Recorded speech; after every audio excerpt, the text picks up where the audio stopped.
Friend, BPSC का previous year आपके लिए संजीवनी बूटी है, क्योंकि जितने भी क्वेश्चन आपको पूछे गए हैं वह बीपीएससी का प्रीवियस ईयर से पूछा गया है और आपका जो एनसीईआरटी बुक होता है उससे पूछा गया है और एक है एससीईआरटी बुक, उससे आपका पूछा गया है। तो आपको जो सेट आप बनाते होंगे उसमें सेट में आप बीपीएससी का सेट बनाइए और एससीईआरटी जो 10th क्लास का बुक है एससीईआरटी को जो बिहार स्टेट का चलता है उसको से आपका जो 17 मार्क्स 1 to 5 में जो 17 मार्क्स है वह पूछा गया था, जिसमें 13 मार्क्स एससीईआरटी का बुक से आपका हमने प्लेयर लिस्ट में दे दिया हूँ, जिसमें आप देख सकते हैं कि 13 मार्क्स आपको एससीईआरटी बुक से ही हूबहू आपका क्वेश्चन डाला हुआ था। ठीक है, और आपका जो 9-10 था उससे आपका प्रीवियस पेपर से ही मिल रहा था और 11-12 का आपका प्रीवियस पेपर बीपीएससी का है उससे मिल रहा था। तो आप प्रीवियस पेपर पर ध्यान दीजिए बहुत ज़्यादा। तो सबसे पहले हम लोग क्वेश्चन देखते हैं और यह आपका दूसरा वीडियो होगा। ठीक है, पहला हमने जीव विज्ञान पर बना दिया हूँ, आप प्लेयर लिस्ट में देख लीजिएगा। तो वयस्कों को दी जाने वाली कोविशील्ड वैक्सीन के प्रत्येक डोज की मात्रा कितनी होती है? ए ऑप्शन है 1 मिली और बी ऑप्शन है आपका 2 मिलीमीटर और सी ऑप्शन है आपका 0.5 मिली और डी ऑप्शन है 1.5 मिलीलीटर। ठीक है, तो इसका सी ऑप्शन सही है, 0.5 मिलीलीटर होता है। अगला क्वेश्चन है कि किस देश ने भारत को स्पुतनिक 5 कोविड वैक्सीन का निर्यात किया? तो ए ऑप्शन है अमेरिका, बी ऑप्शन है रूस, सी ऑप्शन है यूके और डी ऑप्शन है फ्रांस और ई ऑप्शन उपयुक्त में से कोई नहीं, उपयुक्त में से एक से अधिक, तो बी ऑप्शन सही है और रूस होता है। अगला क्वेश्चन है कि निम्न में से कौन सा रोग कीट के काटने से होता है? ए ऑप्शन है स्कर्वी, बी ऑप्शन है डेंगू, सी ऑप्शन है निमोनिया और डी ऑप्शन है दमा। तो इसका बी ऑप्शन सही होगा, डेंगू से होता है आपका। अगला क्वेश्चन है कि डेंगू बुखार निम्नलिखित में से किस मच्छर के काटने से होता है? ए ऑप्शन है एंडीज, बी ऑप्शन है एनफिलीज, सी ऑप्शन है एशियाई बाघ मच्छर और डी ऑप्शन है क्यूलेक्स। तो इसका आपका ए भी ऑप्शन है और इसका डी भी ऑप्शन है। ठीक है, तो आपका क्यूलेक्स भी है और एंडीज है जो डेंगू बुखार के मच्छर जो काटता है उसके आपका है एंडीज और क्यूलेक्स। अगला है कि डेंगू एक बुखार है जो उत्पन्न होता है। ये ऑप्शन आपका दिया गया है कि वायरस और मादा एंडीज मच्छर द्वारा और बी ऑप्शन है बैक्टीरिया और मादा क्यूलेक्स मच्छर द्वारा। तो जो डेंगू बुखार है वह उत्पन्न होता है दूसरे मनुष्य में पहुंचता है कैसे? तो वायरस और मादा एंडीज मच्छर के द्वारा यह पहुंचा जाता है।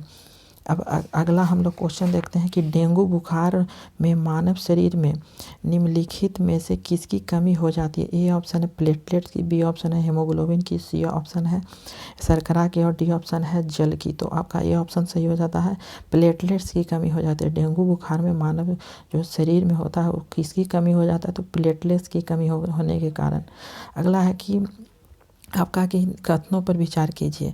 आपका कथन दिया हुआ और कथनों में से कौन सा सही है? ए ऑप्शन है कि डेंगू मच्छरों द्वारा संचारित प्रोटोजोआ रोग है। दूसरा आपका प्रत्येक नेत्रगुहा पीड़ा डेंगू का लक्षण नहीं है और तीसरा ऑप्शन है कि त्वचा पित्तका नाक से रक्त स्रावी डेंगू के कुछ लक्षण है। तो कौन सा इसमें सही है? तो आपका केवल आपका इसमें तीसरा आपका जो बी ऑप्शन है केवल 3। ठीक है, केवल 3 में तीसरा ही आपका सही ऑप्शन है, तो बी ऑप्शन सही होगा। अगला है कि पीला बुखार निम्नलिखित के द्वारा फैलता है। ए ऑप्शन है वायु, बी ऑप्शन है जल, सी ऑप्शन है घरेलू मक्खी और डी ऑप्शन है उपयुक्त में से कोई नहीं, उपयुक्त में से एक से अधिक। तो यहाँ पे डी ऑप्शन सही होगा। क्यों होगा तो देख लेते हैं थोड़ा कि पित्त ज्वार या येलो फीवर एक संक्रामक रोग है। इस रोग का कारण क्या है? सूक्ष्म जीव जिसका संरक्षण एंडीज जाति के मच्छरों से होता है। अगला क्वेश्चन है आपका अगला क्वेश्चन है कि रोगों में टाइगर मच्छरों द्वारा संचालित नहीं होता है। कौन सा संचालित नहीं होता है? आपका दिया है पित्त ज्वर है, दूसरा ऑप्शन दिया है यहाँ पे कि डेंगू है, डी ऑप्शन आपका है जापानी इंसेफेलाइटिस है। तो इसका डी ऑप्शन सही होता है, जापानी इंसेफेलाइटिस। अगला है हाइड्रोफोबिया किसके द्वारा होता है? ए ऑप्शन है जीवाणु द्वारा, बी ऑप्शन है फफूंदी द्वारा, सी ऑप्शन है विषाणु के द्वारा और डी ऑप्शन है प्रोटोजोआ के द्वारा। तो सी ऑप्शन सही है, वायरस में विषाणु के द्वारा होता है। अगला है कि मस्तिष्क एवं मेरुचू पर चढ़ी झिल्ली में सूजन आ जाने से वाला रोग है। ए ऑप्शन है ल्यूकीमिया, बी ऑप्शन है पैरालिसिस, सी ऑप्शन है स्क्लेरोसिस और डी ऑप्शन है मेनिंजाइटिस। तो डी ऑप्शन सही है, मेनिंजाइटिस के कारण मस्तिष्क और मेरुचू पर चिड़ी जो झिल्ली में सूजन आने की ये के कारण से होता है रोग। अगला है कि भारत में जन्मे प्रत्येक 200 शिशुओं में एक अतिसार से मर जाता है। किसका कारण है? ए ऑप्शन है जीवाणु, बी ऑप्शन है रोटा वायरस, सी ऑप्शन है अमीबा और डी ऑप्शन है कवक। तो इसका बी ऑप्शन सही है, रोटा वायरस के कारण है। जो प्रत्येक जो जन्म शिशु लेता है 200 उसमें से एक अतिसार किस कारण मर जाता है, वह है रोटा वायरस, बी ऑप्शन। अगला है कि यदि कोई मानवीय रोग विश्व के बृहद क्षेत्र में फैलता है तो उसे क्या कहते हैं? ए ऑप्शन है पेडेमिक, बी ऑप्शन है एपिडेमिक, सी ऑप्शन है एंडेमिक और डी ऑप्शन है एपिजूटिक। आपका जो आंसर है वह हमारा ए ऑप्शन सही है, पेडेमिक। अगला क्वेश्चन है कि निम्न में से किस सेट में सारी विषाणु जनित बीमारियां हैं? ए ऑप्शन है तपेदिक, हर्पीज, रेबीज, बी ऑप्शन है mumps, rabies, herpes, C option है कैंसर, तपेदिक, पोलियो, माइलाइटिस और डी ऑप्शन है छोटी माता कैंसर, तपेदिक। तो इसका बी ऑप्शन सही है, ममस, रेबीज और हर्पीज के कारण, वायरस के कारण यह जनित रोग होता है। अगला है कि पोलियो का वायरस शरीर में प्रवेश करता है। ए ऑप्शन है कुत्ते के काटने से, बी ऑप्शन है मच्छर के काटने से, सी ऑप्शन है दूषित भोजन तथा जल और डी ऑप्शन है थूक से। तो इसका सी ऑप्शन सही है, दूषित भोजन और जल से होता है।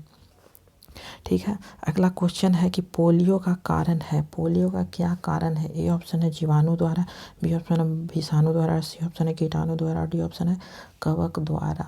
तो बी ऑप्शन सही है, वायरस के द्वारा होता है। अगला है पोलियो के टीके की खोज किसने किया?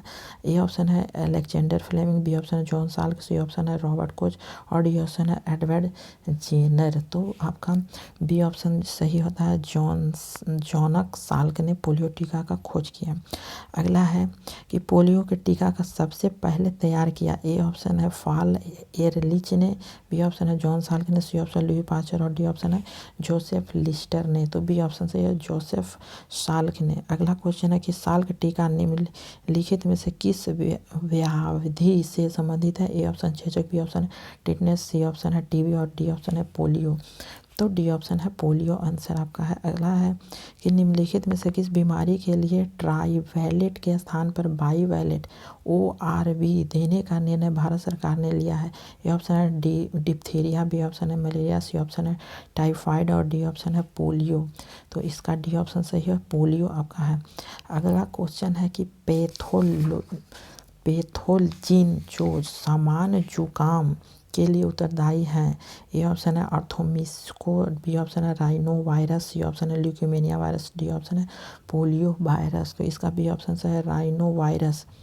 अगला है कि निमोनिया एक संक्रमण है। ए ऑप्शन है तंत्रिका का, बी ऑप्शन है रक्त का, सी ऑप्शन है त्वचा का, डी ऑप्शन है फेफड़ा का और ई ऑप्शन है उपयुक्त में कोई ना उपयुक्त में से एक से अधिक। तो आपका डी ऑप्शन सही है, फेफड़ा का निमोनिया एक संक्रमण है। अगला है कि निम्नलिखित रोगों में से जो एक पानी के प्रदूषित की वजह से नहीं है।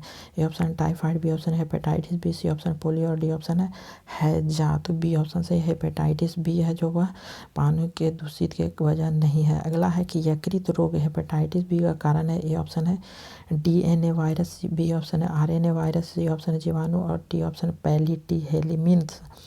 तो इसका ए ऑप्शन सही है, DNA वायरस के द्वारा। अगला है कि किस जीवाणु के द्वारा हेपेटाइटिस बी की बीमारी होती है? ए ऑप्शन है virus, B option protozoa, C option है बैक्टीरिया और डी ऑप्शन उपयुक्त में से कोई नहीं। तो इसका ए ऑप्शन आपका वायरस सही होता है। तो thank you for watching this video.